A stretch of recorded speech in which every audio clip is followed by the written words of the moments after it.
Hi, welcome to this month's Chopping Wealth. I'm Brian Portnoy, founder and CEO of Shaping Wealth. I am thrilled to have my friend Derrick Kinney on with us today. He is an advisor to advisors. He's got a great backstory and has a lot of wisdom to share with us today about the industry in which we work. So, Derrick, welcome. Hey, thank you, Brian. Thanks for having me. You have a lot of great guests, and so I'm honored to be one of them. Thanks for having me. You are now one of them. I'm in the club, but yes. Yes, you made the club. Although we know what Groucho Marx said about being a member of a club that would have you as a member, right? No, seriously. You have you're really sort of cutting a path through the industry now, keynote speaking, coaching, counseling. You've become an important voice for what it really means to be successful as an advisor, which in turn touches on what does it mean to provide really great financial advice. Your backstory is so important here in getting to where we are now. So I'm sure you've been asked a million times, but maybe start us in the beginning. You have a great story about your upbringing, some headwinds and some tailwinds. Maybe start at the beginning and bring us up to as far as you'd like, and we'll go from there. Yeah. Well, I'll start off with I took actually 6 years to finish 4 years of college, and I got a degree in communication. And one of the things I learned quickly was people don't pay for liberal arts degrees. So I quickly had to shift over. I became the marketing director for a software company, and it looked like there was optimism, there was promise there. This was back in the day, though, really pre email. And our boss was notorious for letting us know Friday afternoon, hey, by the way, tomorrow, Saturday, is a work day. And so we would have to crash our plans, have to tell my wife what we talked about doing is now off. We had a big product we were going to ship.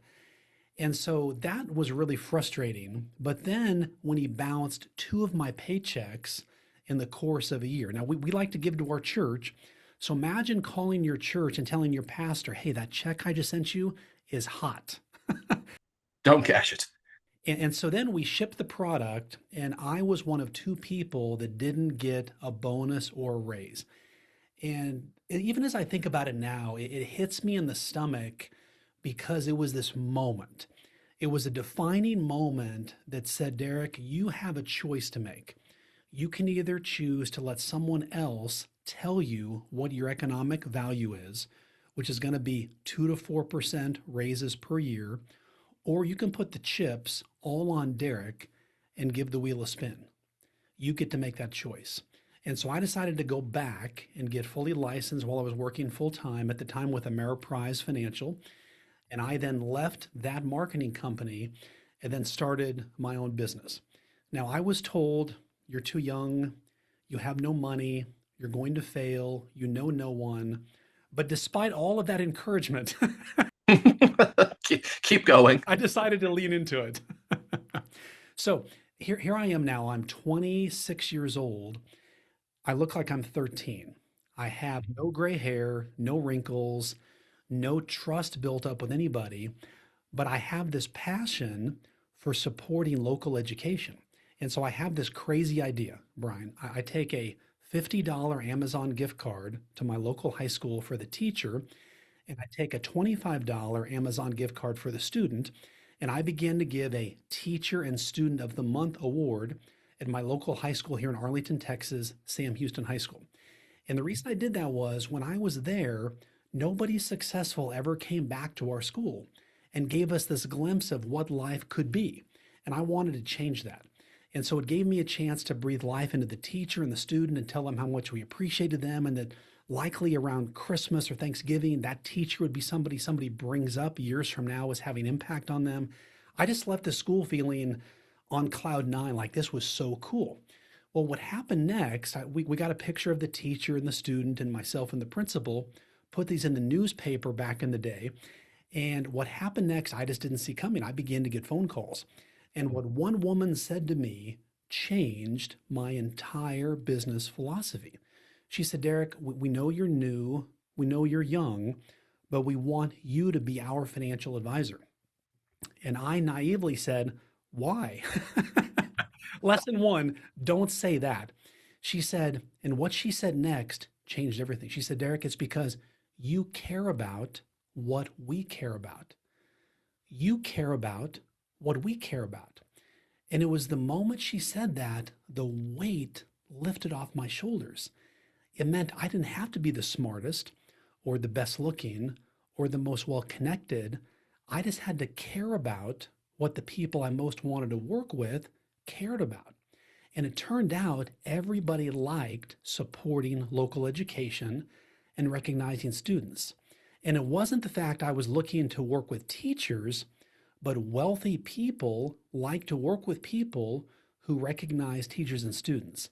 She and her husband became my first $1 million client, and we began to attract a lot of others with $75 a month that I didn't see coming simply by recognizing a student and a teacher of the month. It's powerful, and I'm not going to go there yet, but I really want to dig into what I believe you call the generosity principle, and the ability to connect with your community and other things that are important to you, and how that creates kind of a spirit of abundance in varying layers. So, but let's bury the lead for now.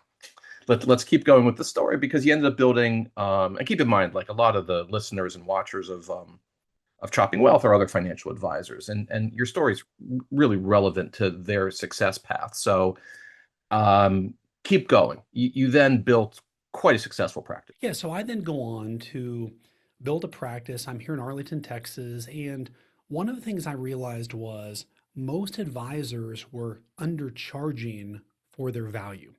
They would say something like, it'll cost you, $300 to do a financial plan. It's a one-time fee. And I began to realize, wait a minute, the care and concern I have for these clients doesn't expire after 1 year. And I came up with a fee model, and I began to use internally the mantra of no fee, no me. And I said that because I valued providing people advice. And I realized when people paid me for the advice, they had skin in the game. They cared more about it themselves. And so I began to charge higher fees because I knew a higher fee brought out the best version of me.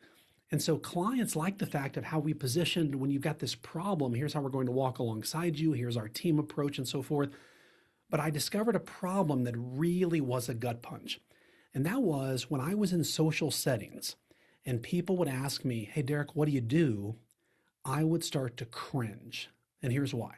When I would say, I'm a financial advisor, it was as though people's eyes began to glaze over. They started to walk backwards. They would murmur something like, I have enough insurance already. It got ugly really, really fast. And I used to hope that when I met them, they wouldn't ask me, what do I do? Because it felt like I was just being overlooked by these people. But one day I discovered something that changed that. And I said to a person, when they asked me, Derrick, what do you do? I said, well, you know how so many people, they worry about running out of money in retirement? We help fix that. The person said, yeah, that's exactly our concern. And that's the day the light bulb went off. And what I learned was that if you want to make it rain, connect with pain. When you can connect with an instantly relatable pain point that a person instantly understands, instead of saying, here's the door, if I say financial advisor, they lean in and say, tell me more. And it was that moment when I began to lock in, here's the ideal client I want to work with, primarily pre-retired or recently retired people who worry about running out of money in retirement. That was my target market. And by saying that line, it drew them in to say, that's exactly what keeps us awake at night. And what I began to realize was, much like you think about like an athlete or even a band. Let's say, Brian, let me put you on the spot here. Who would need to come to Chicago for you to pay big ticket prices to see them perform? Who would you love to see in concert? You too. Okay, so U2 comes to Chicago. Do you think that if they're going to play at 7 o'clock, they all gather at a coffee shop at 5 o'clock and they say, okay, guys, we've not played Chicago before. We need to rewrite new music because we don't want to play the same old stuff? Do you think they do that? No, they simply go in and they play the same songs as though it's the first time they've ever sung it. So it sounds fresh, but people are expecting those songs. And so what I've learned is that when you talk to someone, especially someone you've met for the first time, if you tell someone something new, they don't always know what to do. But when you tell someone something true, it draws them closer to you. So, Brian, let me say two things to you, and I'll say this to all of the audience listening. And I want to gauge how you respond to this. Okay, the first thing, Brian, you know how it feels like when you take your car to the mechanic, you're either getting taken advantage of or overcharged? Yep. Yep. You nodded your head, you said yep. For those of you watching or listening, immediate response. Now picture two moms of teenage daughters, and one mom says to the other mom, you know how it feels like when you talk to your daughter and everything you say goes in one ear and right out the other? And those moms are going to say, yeah, I get that. I get that all the time. The point is, you want to say something that's instantly relatable that requires no burning of your brain cells to figure out what they talked about. You see, if you say financial advisor, you and I, all of us listening right now, know what that means. Wealth advisor, wealth manager, dream funder, because we're in the circle. Once you step out of the circle, you're forcing people through a mental checklist of what they think you do. And here's what that checklist sounds like. Well, my friend's mom lost a lot of money with a financial advisor. They're bad. Don't advisors just sell a bunch of high commission life insurance products? Why do I need an advisor? I can just use ChatGPT. They're thinking all of that when you said financial advisor. But instead, when you say, here's a pain point that I know you have, and it causes you to think, this person is reading my mind. They're no longer thinking about your title because everybody's favorite radio station is one thing, WIIFM. What's in it for me? Let me ask a slight nuance to this because okay, stepping into behavioral finance world, loss aversion, we know that pain is more impactful than pleasure is inspiring. Okay, so that's been studied to death over 50 years. You're anchoring on pain, and people are more interested in relieving pain than they are achieving pleasure. But then I think about, the older, good-looking couple on the beach in linen, walking into the sunset, hopes, dreams, aspirations. This is an industry that's been based on the hopes and the dreams and the aspirations. Uh, you're actually going in a different direction. You're articulating. Have you have you gone in the hopes and dream? And before we started recording, we were talking about hopes and our shared favorite movie, Shawshank Redemption, which is the best movie ever on the theme of hope. Is hope sort of persona non grata when it comes to that initial that initial connection where we're not asking them to dream, we're asking them to sort of batten down the hatches a little bit? So, if I were to say to someone who was hungry, they're like visibly hungry, they want to eat. Hey, do you guys want to go on a car ride? They might say, well, yeah, as long as we're going somewhere to eat. You see, it doesn't make sense. It doesn't meet the need or the pain where they feel they're currently at.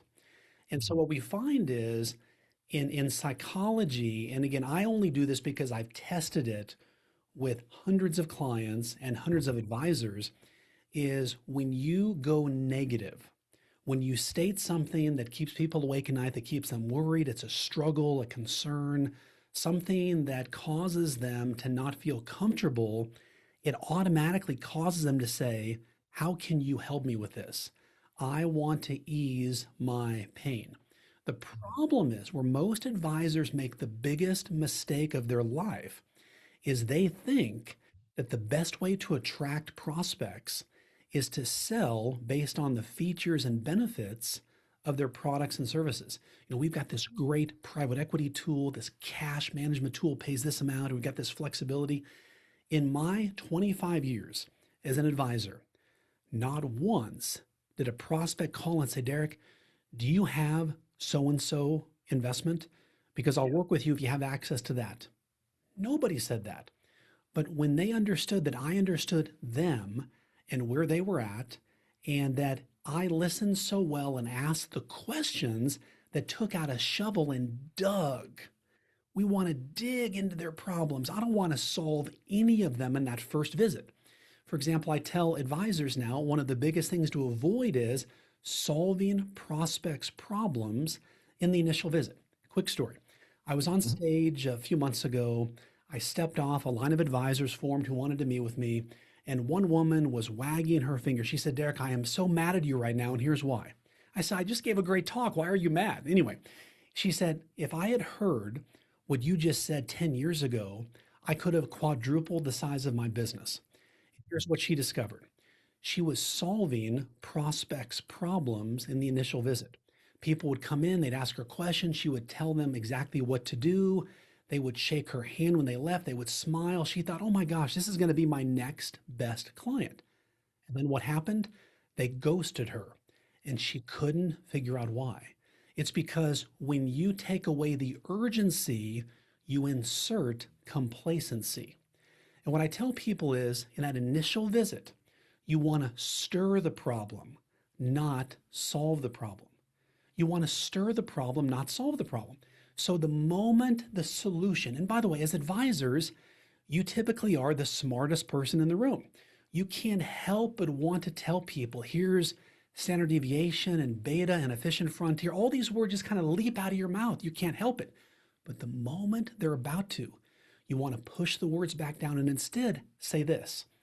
Is that something you'd like my help with? Is that something you'd like my help with? And then say out loud so they hear you and see you take notes. Brian would like my help with not running out of money in retirement. So now they see you doing the listening hustle. And by the way, with all these AI note takers, don't think that people know notes are being taken. People like other people who write down stuff they say. It makes them feel valued and highly important. Plus, it reminds you of what the pain points are in the visit.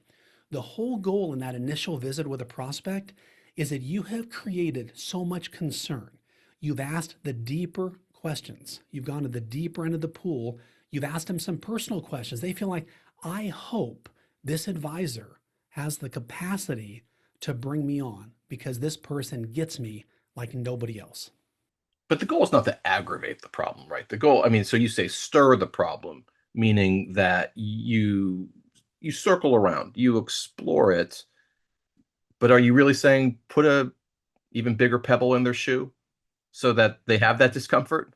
Now, if they get up and throw a chair at me, Well, we know they're not going to throw a chair at you. but the point being, how do I best phrase this? Because this was a mistake. Most of the teaching I do is born from my mistakes that I got tired of it. And I knew other advisors were tired of it as well. And I was that advisor wanting to solve the problem. And so I was doing one of two things. Either I was saying, Brian, it's really not that bad. We've helped a lot of other people in this situation. We can help you through this. And what I was doing unknowingly is I was reducing the concern and the worry, and therefore reducing the need for them to choose me as their advisor. What I'm saying is not to make them feel less than or not to hit their self esteem, but the goal is for them to feel like if they don't work with you, they will not solve the problem they have, and their life will not be what it could be unless they choose you. And what I would jokingly say, and I say this on stage a lot, is I am always surprised by how much smarter of an advisor I got the moment they signed the fee paperwork. The moment they wrote a check and said, yes, I'm putting my name to you, Derrick, suddenly all the solutions to their problems leaped out of my mouth. Because what I learned is if I solve too many problems before they become a client, not only might it cause them not to become a client, I could literally, inadvertently, be affecting an entire generation of their family because I wanted to be the hero in the moment. And so, what I do to clarify this is I ask what I call the $1,000,000 questions. And so, when I'm in the initial visit, let's say it's by Zoom or it's in person in the office, after some small talk, I'll ask, Brian, what would be the greatest service that we could provide for you? Open ended question. Typically, my body language, I'm leaning back a little bit. open-handed gestures. They can see my torso, very relaxed, very inviting to this question. And they say whatever they're going to say. And they might say, my CPA said I should meet with you. Okay. Or I've got this worry, I've got this concern. The goal is at the very beginning of that discussion is to find out what is their pain point. And until you can find it, you've got to stay there. A lot of advisors go through the entire visit and they wonder why the person didn't become a client. And if they go all the way back, there wasn't a clearly defined concern identified at the very beginning. That makes sense. Yeah, yeah. Because sometimes I mean what's the number one financial goal? Middle of the fairway, it's retirement. I want to retire comfortably and with dignity. Okay, that's fine. But you're meeting somebody at a party or some other community event, or you're introduced, and you say, "Well, you know, you know how you might worry about running out of money in retirement. It very well could be that that's not their concern at all. They have another concern. So either they say, no, that's not my concern, or yeah, I guess I've thought about that, but that's not my thing. But you're saying like in this initial connection, you want to establish a relationship where there's openness and maybe even vulnerability to explore what's really going on. Then that's exactly right. And one of the things that so many advisors believe is that they're there to just interpret the data. They go right to the statements, they go right to the spreadsheet, the questions, how much income, and those are all important parts. But ultimately, one thing that if you want to move into the higher net worth client space is you've got to go even more personal. If you want a business that's booming, focus on the human. And so many people assume that I'm going to impress this high net worth person with my knowledge and bigger words, and everything has to have at least 7 syllables in it. They want complex investment strategies. What we find is typically most high net worth people, they become high net worth because they're skilled at living in a world of complexity. But they will pay very, very well to work with professionals that transition the complexity to simplicity. So when you're able to ask them the questions, tell me why that concerns you right now. What would happen if you don't change that right now? Is that something you'd like my help with? And then, Brian, one of the things that I preach really, really hard, and by the way, I test all these things with top advisors I coach because I want to make sure anything I talk about on a podcast or a talk is in real time helping advisors attract clients. And what I tell advisors is in every initial visit, ask at least 2 personal questions. And here are my 2 favorites. One would be, Brian, of all the financial decisions you've ever made, what is one that you are most proud of? Of all the financial decisions you've ever made, what is one you are most proud of?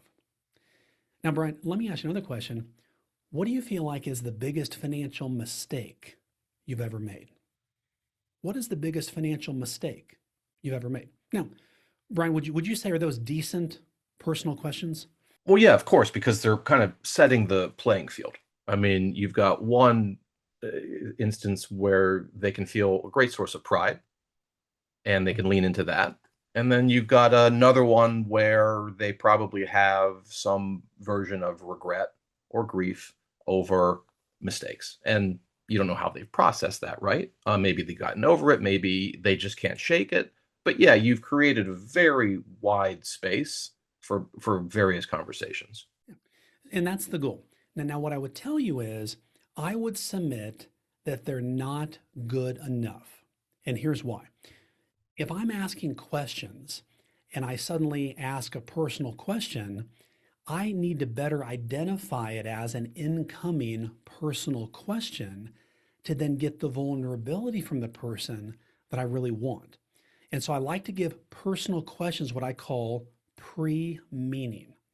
Pre-meaning. Now, for example, if I'm on stage, I'm physically walking from the right side of the stage to the left saying, we're going to leave the shallow end of the pool and we're going to walk down to the deep end of the pool. We're going to climb up the high dive. We're going to walk out on the diving board and we're going to dive right in. And so what the pre-meaning sounds like is, Brian, do you mind if I ask you a personal question? And by the way, You don't have to answer it if you don't want to. What would you say is the biggest financial mistake you've ever made? Pause. Now, you see the difference there?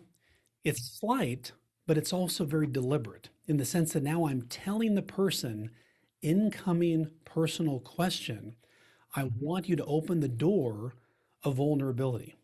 And what that does is it invites them into that. Now, occasionally you might have a prospect say, well, I'm not comfortable answering a personal question. And then what you can say to that is simply completely understand, here's why we ask that. Of all the people that meet with us, the ones we choose to work with, which I love that language, by the way, the ones we choose to work with, this is not just a transaction. This is a relationship that will likely last the rest of your life and even your kids' lives. So we want to get to know you on a very personal basis. That's why we want to ask you things so we learn what didn't go well, so we don't recreate that in a relationship with us. Does that make sense? And they say, yeah, okay. So the point is, when you ask those personal questions, that is like putting each of your footprints in fresh cement together. You've now bonded, and the purpose of that is ideally, once that visit is over with, and by the way, I call them visits and not meetings. You might have noted that a meeting you have with your proctologist. It can feel cold and a little bit lonely, but a visit is warm and inviting. And what we know is that words equal wealth. When we use words the right way, it creates an environment that's non-threatening, open. Hey, let's schedule a visit together. It feels very inviting to do that. So when we do that, the point is after the visit is over with, ideally, now is plan B, you could send an email, but ideally plan A is to get out a note card. And on that note card, Brian, really enjoyed our time together. Felt like it was very productive. I can see why you're concerned about, and then insert their concern. When you shared with me about your decision or mistake you made, it was very impactful, and I appreciate your vulnerability. My team and I are excited to help you and so achieve your goals. All my best, Derrick. Well, Derrick, why would you put concerns in a note card? The goal is you want to keep reminding them of their pain, not criticizing them, not antagonizing them, but you're reminding them this person listened to me so well. They're exactly, that is my worry. And that's what I shared with them. And they can help us. And that's the note card that when they go to the mailbox, they typically open it before they get inside the house. And they often put that note card on the refrigerator or someplace important because nobody writes handwritten notes these days. But it's a way to connect with the high net worth prospect. And then in addition to that, a nicely detailed summary letter. Now, again, there's a lot of AI note takers out there, but what I would tell you is make sure you're not just sending the recap. Anybody can do that, but you want to focus on here are the worries and concerns you shared with me, and here's how we will work together and help you solve that. Here's the process, not the solutions about what to do. So when they get all those, they realize these people listen. Like there's no compelling reason unless you've completely misread them. And there's one other step I'll give you to almost virtually guarantee that they're not going to come back and choose to work with you.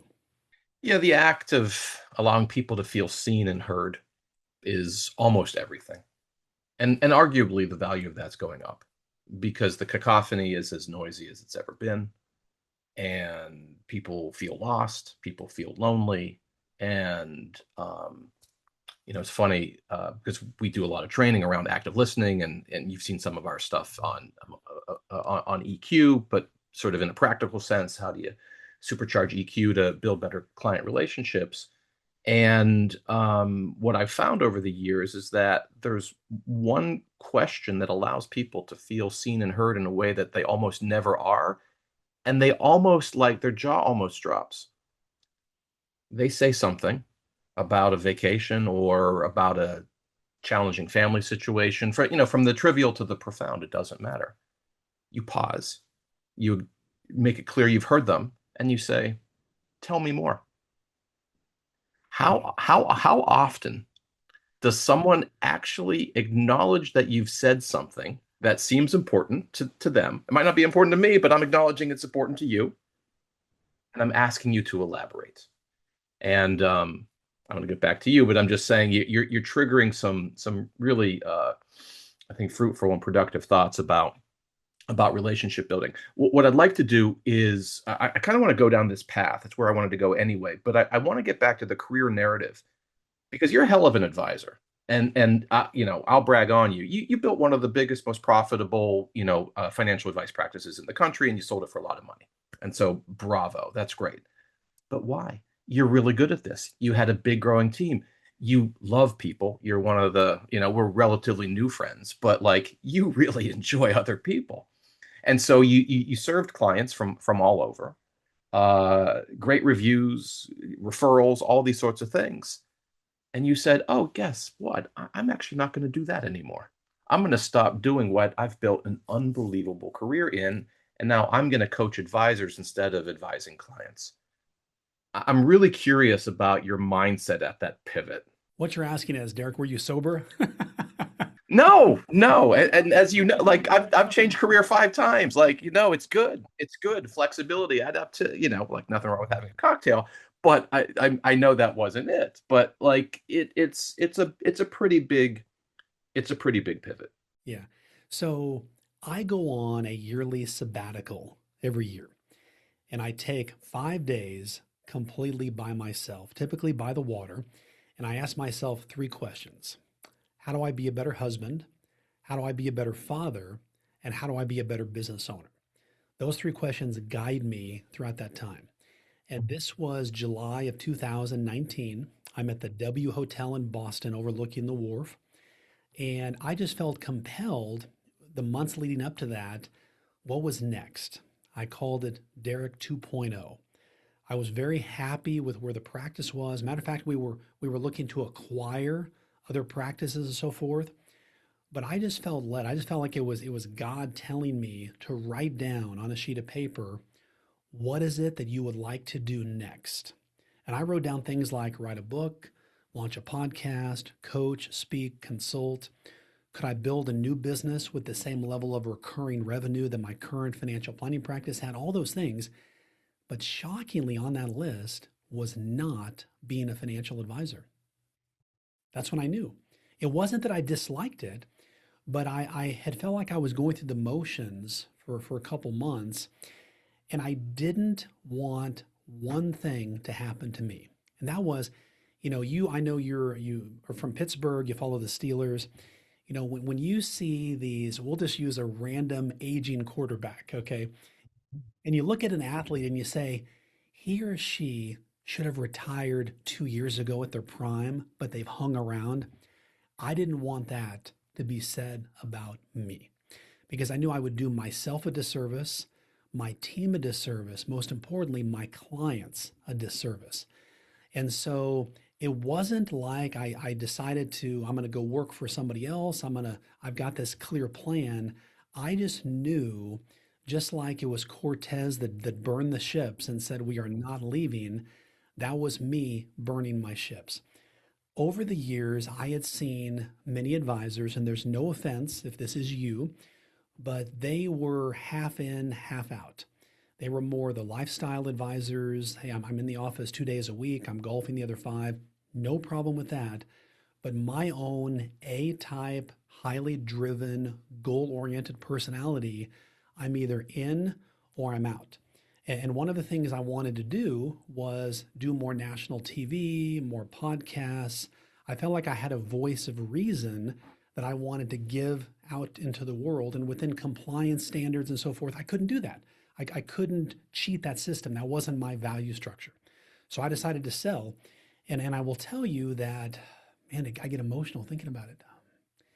Calling each of my clients was one of the hardest things I've ever done. I had other advisors I brought in, and we had to develop more as a firm. They were clients of the firm, not just Derrick, which allowed us to build the value up quite a bit. But as I called each client individually, It was like I was pressing this button that played back our entire history together. The marriages, the weddings, the business starts, the deaths, the divorces, all the pieces. And I actually wrote down everything people said to me. And most people were very supportive. Derrick, we're happy for you. You're doing what you've helped us do, which is fantastic. I did have a few people who were actually very angry with me. They said, Derrick, you made us a promise that you were going to help us retire. Now you're leaving before us. We don't feel like that's right. So we talked through that. But one woman summed it up the best. She said, Derrick, if you're going to have a midlife crisis, which is clearly what this is, just buy a Corvette. It's a whole lot cheaper. But what happened was when we had first moved from New York to Texas, there was a dentist that I met, and he was my dentist from the time I was in sixth grade to right before I got married. And I remember it became more of a business relationship. We would talk about investing and saving and life. And like I looked forward to going to the dentist. But one day he shocked me with, hey, Derrick, this will be the last time I see you. I'm selling my business. And I felt like a death had occurred, like I was grieving the sudden loss of this relationship. And so when it came time for me to sell, I did not want to hand anybody off. I wanted to hand them up. And my personally calling them, letting them know for me what I was doing, here's the time frame, was my way of not letting them feel like I felt in the dentist chair that day. But I got to tell you, it was perhaps the greatest unexpected form of humility for me because I always build myself as, hey, I'm a really good advisor. But if I'm going to sell my practice and actually help hand clients up and not off, what that means, I need to find someone better than me. That was winning. It felt like losing to my ego, but I knew it was winning because a year from now, I needed to sit down with clients and them to say, Derrick, thanks for taking such good care of us. And so finding that person was very, very difficult, but I found them. The transition went very, very well, and we're off to the races. But what it did was it forced me to then figure out how can I best serve advisors. And so what I'm doing now is simply following demand. In this world of AI, I like to say that tech gives you space for more face to face. So many people think that tech is going to substitute your ability and need to work human to human, face to face with people. No, it's simply going to give you more time. But what you choose to do with that time will determine what advisors really grow and what advisors find themselves just really slow. And so, this framework that I developed was working as an advisor myself. I call it my how framework. Now what do you do? And then you respond to that, and then walking through the visit and how to moat those relationships, when to ask for referrals, what to say, where it invites people to want to give you referrals, all those pieces, how to build up more recurring revenue and be the specialist in your field. People want to pay more for specialists, work with specialists. So all those pieces there, what I began to learn over the past 12 months is that as people put these into practice, like it helps them quickly. Like literally, I was at an event in Clearwater right after Future Proof. I presented on stage, and the CEO sends me this DM that says, hey, by the way, an advisor just gave a testimonial to the whole group that they did what you said, and they picked up a long simmering client. And so it's instant.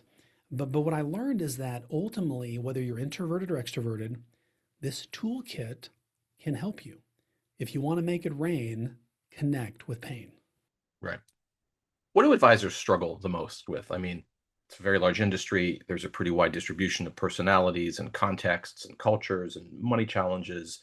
But as you get out there and talk to, now you're coaching thousands of advisors or standing in front of thousands of advisors. I've seen you at Future Proof Miami the other week and Denver Nitrogen the 2 weeks before that. So feels like we're kind of stuck together at this point. Which is not a bad thing. No, there are worse things. But like where, especially in the age of AI, where you do have more time, but then what do you do with that time? Where do you feel the pain points are that you want to be My sense is that you've already touched on some of the insights, scripts, words, spirit, and such, but like maybe crystallize it with the audience that we have. Where do advisors struggle the most? Well, I think they're making the wrong thing the main thing. So many advisors believe the wrong thing about what prospective clients and existing clients want. Many advisors I talk to feel like, well, Derrick, I've got to get the highest return numbers or my clients will leave. And that forces them to talk only in terms of the numbers, and I've got to compare myself to others. And what we realize is people are people. In the world of AI, this is like a gift. So many think AI is the enemy, but when you look at AI as the tool that will enable me to have more time, in the world of high tech, we need to go more high touch. And so basically, this is an opportunity for advisors to say, well, I thought basic communication skills was for junior high, for high school. No, no, no. This is right now a time for you to press your restart button and become a really good question asker and a really good listener.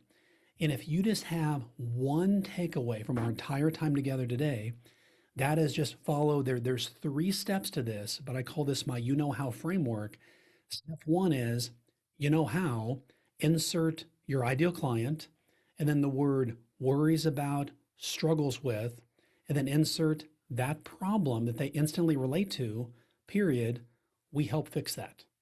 If you keep that in your pocket and refuse to say, I'm a financial advisor, you will go a long way to opening doors. I had to regroove my brain because so many people feel uncomfortable taking up a few seconds. So this is my directive to all of you listening and watching is comfortably own 7 to 10 seconds when people ask you, what do you do?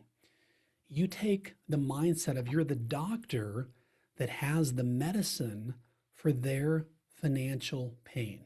And even the way you say it, I like to say, talk a little bit lower and just a little bit slower, and you automatically sound more empathetic and caring and trustworthy. So when you do that, automatically you become more attractive for people to want to work with you. So right now, whether you've been a low producing advisor, you're right at that next big revenue goal you want to be at, think about who is, and I call this a 5 and 5 exercise to get really clear. Think about who your most recent 5 clients are and why they came to work with you. And then think about your 5 favorite clients. Those are the people that they take every bit of advice you give them. Whatever you say, they're doing it. Okay. So you want to see what thread weaves through those people. And most importantly, is the 5 most recent. Most advisors I talk to realize when they look at their most recent 5, maybe half at the most are the clients they really want to work with. They've only taken on the rest because they're so busy to even notice, but they realize, hey, we're not bringing in the clients that we really want. Now's the time to just tighten that up a little bit. I call it a quarter twist, just a small step that can lead to big results. And when you get tighter on the problem, and even picture the person you want to work with, it's a Friday night, they're on the back porch of their house, their favorite beverage in their hand. What are they talking about? Honey, here's what concerns me right now. What are those actual, in their words, dialogues? Because when you can use other people's words and then say those words, people resonate. There's been many ideas I've had. For example, I've reached out to a person most people would recognize in the industry about a year ago. And I said, here's what I'm doing. And he said back to me, oh, so you're like the conversation guy. Well, that wasn't what I told him, but that's how he interpreted what I said. And so what I learned is the idea can be one way in my head, but how a prospective person hears it and says it back to me is what matters. And that's how they're interpreting that. So if you're saying something that's causing clients or prospects not to connect with you, then ask yourself, what words am I using? Because words equal wealth. They're the currency you've got and use them wisely. They can build rapport or can close the door. How hard is it to um, define the ideal client for your practice and then go execute on that? Because I think, because we coach thousands of advisors or have thousands of client or advisor conversations, and it sounds good. Like, here's the person that I would love to be working with, and they have this particular profile, and if I could find 50 of these or 73 of these, then man, am I going to have a wonderful, wonderful practice. 100% of the time, it's easier said than done because you got to bring in revenue. You have to keep the lights on. And most people are still pushing toward that next goal. So, from your vantage point, just as a practical coaching issue, how much time and effort would you counsel advisors to really think about that ideal client profile and push toward it versus working with what you have? Well, so think of it like a two-lane highway. So when you do the five most recent client and your five favorite client, and you write those names down on a sheet of paper and begin to see what the problem is, ask yourself, is that the problem you like solving? Are those the types of clients you like to work with? So almost an equal amount, Brian, of advisors will tell me, Derrick, what I realized is while I'm working with this group, I don't necessarily want to keep working with them. I want to work with a different type of client. And they ask, can I do that? I said, well, yeah, you can do whatever you want. You could then choose to bring in a junior advisor. You could begin to have a separate specialty. There's a variety of ways to do it. But the key is that 5 and 5 exercise is the cheapest but most efficient focus group you'll ever have. Because these are your clients right now telling you, here's who you're attracting and here's the problem you're solving for them. So I was with a client recently, an advisor, and he said, Derrick, I've been working with people who are retired, but I really want to work with sales professionals. Complete change from who we've been working with. So we began to talk about, well, let's talk through. Do you have any of those people as clients now? Yes. So we began to go through that client and ask, okay, what are some of the common concerns they've got and what are they worried about? And so we began to come up in with a new, how framework that he could begin to say that would describe and attract those people. So, for example, in his case, it went from, so many people worry about running out of money to, how so many hardworking professionals, they make good money, but they feel like they're falling further behind. We help them fix that.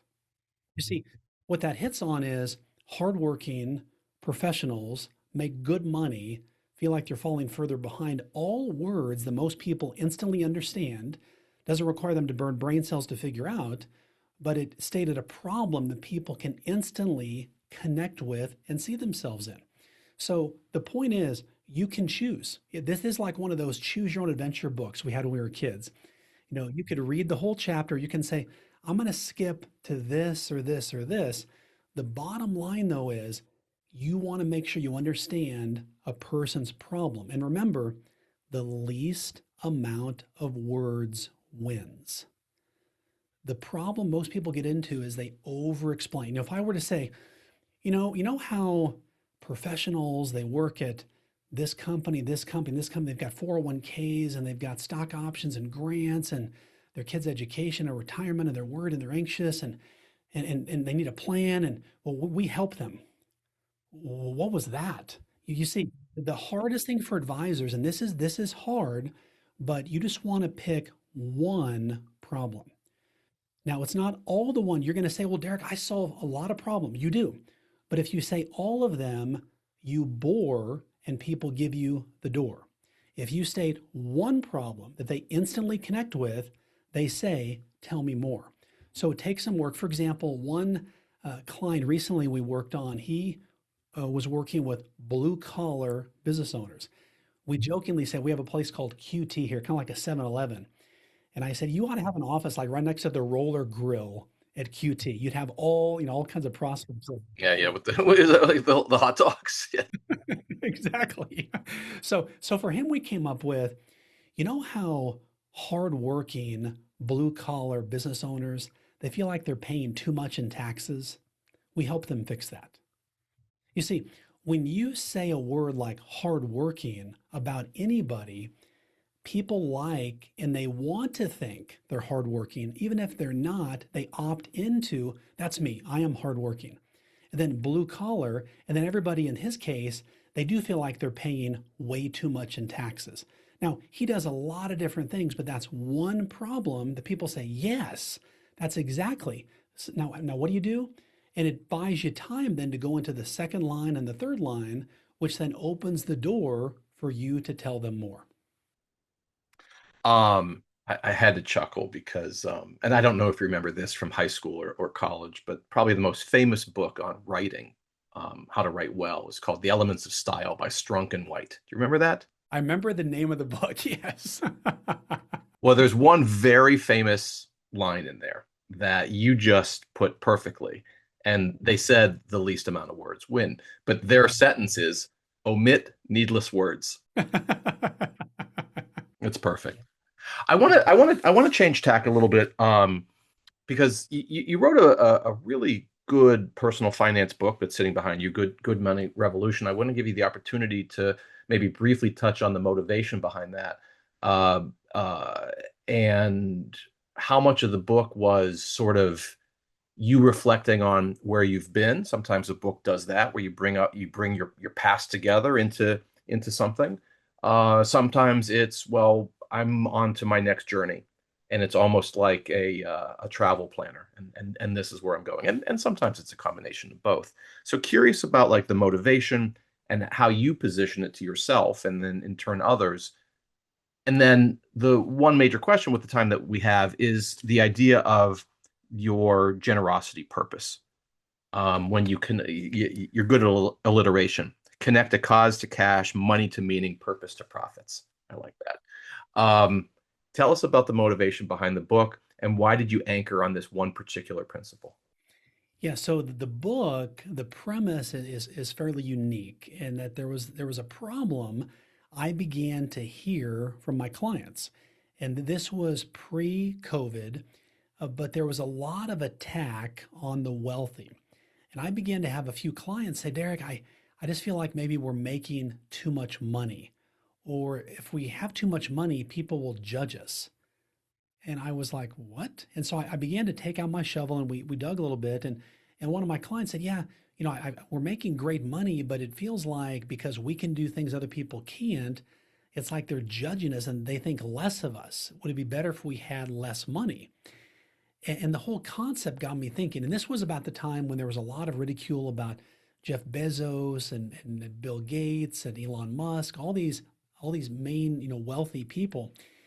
And what it taught me was without a purpose, without a reason that's compelling to make more money, then people can question, why am I making it? And so I began to develop this concept of good money, which is that good money in the hands of good people gets good work done. And what we then fleshed out was so many people, especially as advisors or entrepreneurs, as they're starting a business or growing a business, they want to get to that bulging bank account. They want to get to seven figures, eight figures. And eventually, a lot of them do, but then they look around and nobody's there with them. They've reached the mountain, but they're there by themselves and they're burned out. And what we realized was the antidote to burnout was go make money, go make a lot of money, but then use it for good. That's where this whole generosity purpose, probably the most popular concept out of the book. Only the second one is the people portfolio, and that is thinking of relationships in your life as investments, ones that you nurture on a regular basis, especially young people, which is really, really powerful. But this generosity purpose, and where this came about was a longtime client of mine named Dave came in the office one day. And you know those relationships, Brian, that people don't even have to tell you something's wrong, but you can read their body language. You just know something is off.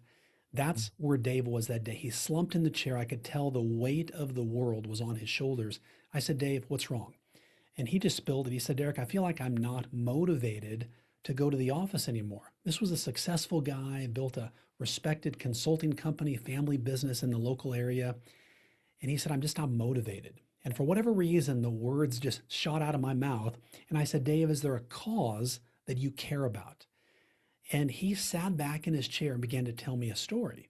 And he said, Derrick, a couple years ago, I took our family on a trip overseas. In this particular village they went to, the guide told them that there was such poverty here, but all of that could be turned around if there was a dedicated school building for the children that we would just revolutionize. And he remembered exchanging a glance with his wife as if to say, hey, wouldn't it be cool to fund that school?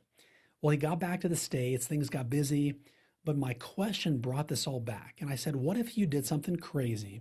What if you set a big sales goal and then you took half of that increase and used it to fund that school? Well, then we began to brainstorm and we came up with, hey, what about put a tab on your website that says generosity purpose and mock up a picture of the school? And so he did all that and he called his clients, his team, let them know, hey, we're going to take a portion of our profits and we're going to fund this school.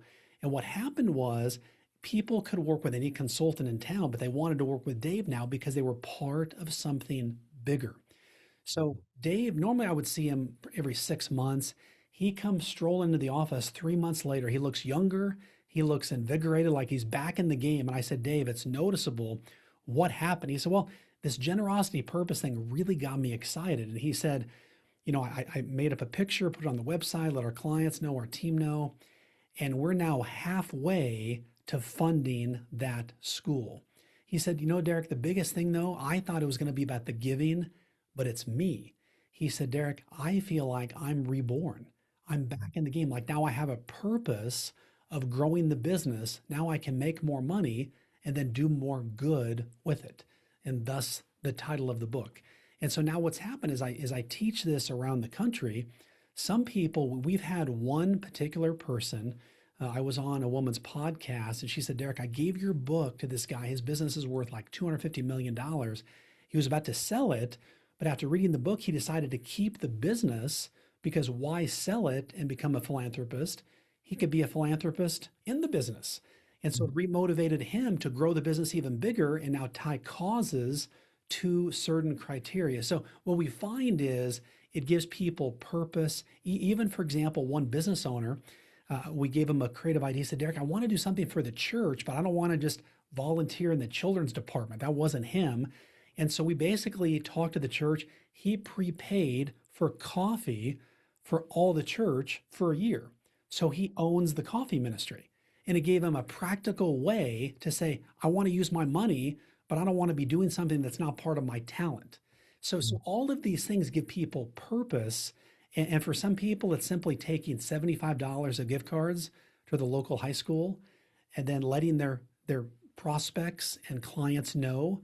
And it brings in more business, not because that's the purpose, but people just like to be part of something bigger. So that's why it's called Good Money Revolution is you make more money, do more good, makes you want to make more money to do more good.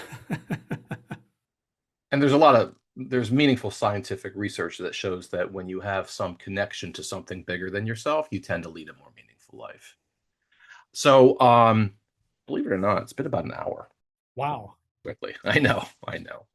Um, Last question, and I've been thinking about this a lot generally, and then you said a couple things that triggered me.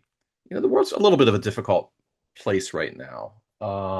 It's noisy, it's just very noisy. We'll leave it at that for a bunch of reasons. And there's some question as to how hard is it to form trust in such a noisy world. And the currency of financial advice is trust. Absent the trust, there's really no relationship. There's no place to deliver great financial advice. I guess two-part question. Do you think in this noisy world it's harder to build trust? And secondly, what sort of final inspiration would you give to the advice community on the need and ability to find those trusting relationships? I think trust is harder to form these days, but often people put themselves into silos. And let's say, for example, that you and I are each in different silos, Brian, for sake of this discussion. Let's say that you're in the Democratic silo, I'm in the Republican silo. And because of that, well, we really can't talk to each other because we're in different silos. Okay.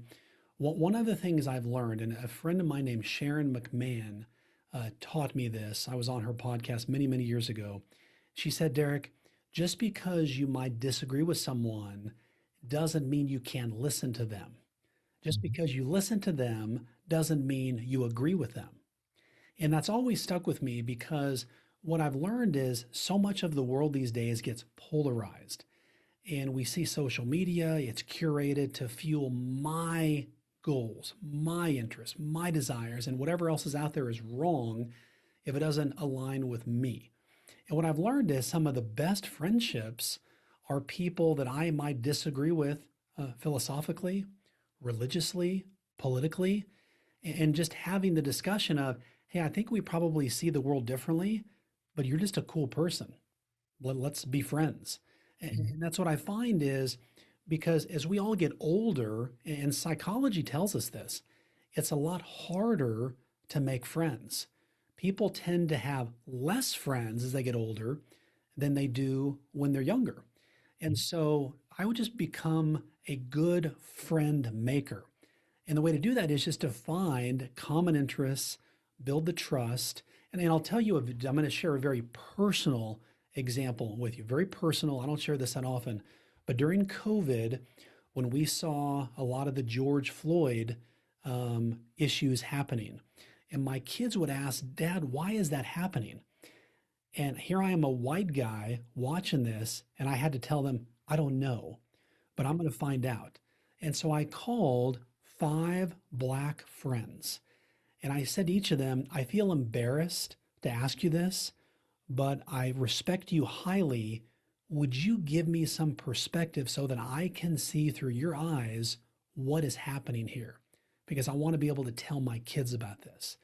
And I heard some amazing stories that I never knew had happened to them. Did they appreciate the question? They deeply appreciated the question. I was shocked by how well they received it because I knew I couldn't figure this out myself. I had to go to someone to see, to walk in their shoes. And when they told me, all 5 of them gave me different stories, but it gave me a perspective as to why. And one person said it was like a flashpoint. Things have been brewing for so long, but Derrick, even when, one of them got pulled out of a police car when they were younger and I mean, stories I hear about, and these happened, I consider these people my friends. And so by going deeper, it actually deepened our relationship by me kind of risking asking them a deeply personal question. And so what I learned in all of that is whether you agree or disagree, when you ask more deeper personal questions, you're going to think the person might get offended or not, but typically it opens this door of vulnerability that will bond you in a way that you'll have a common story to talk about the rest of your life. So that I know it's a crazy example, but it's one that was very, very personal and very meaningful to me. It's amazing. Derrick, I'm just so happy you came on the show and shared all of this with us. Why don't you tell everybody where they can find you? Because you're kind of one answer is everywhere because I see you everywhere, but maybe be a little bit more specific than everywhere. Yeah.